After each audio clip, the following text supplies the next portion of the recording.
আমি ওনাকে বিয়ে করতে যাব কেন? ওনার আসলে রূপের অহংকার আর টাকার গরম ছাড়া আর কিছু নাই। এত অহংকার ভালো না। কাইলোর বাচ্চা কাইলো।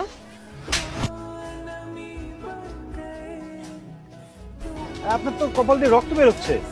আপনি দাঁড়ান, ব্যস্ত দাঁড়ান। হবেন না, আমার কিছু হবে না। আরে কিছু হবে না মানে দাঁড়ান, আপনাকে হাসপাতালে নিয়ে যাই, ডাক্তারকে যেতে হবে তো। আপনাকে বললাম না আমার কিছু হবে না। আমি গরিবের মেয়ে, গরিবদের অনেক কিছু হজম করতে হয়, সেটা মায়ের হোক, জ্বর হোক, অপমান, সেই ক্ষমতা আমার আছে। আমাদের কিছু হলেই আমরা হাসপাতালে ছুটে যাই না, সুতরাং আমার কিছুই হবে না। হাসপাতালে না যান, অন্তত আপনাকে বাড়ি পর্যন্ত আগায় দিয়ে আসি।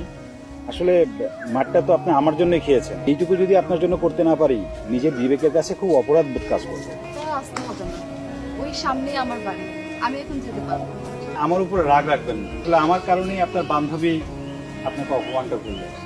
আমার আসলে অভ্যাস আছে, আর ও একটু অহংকারী, ও সবসময় এমন করে। আপনি ওর উপর রাগ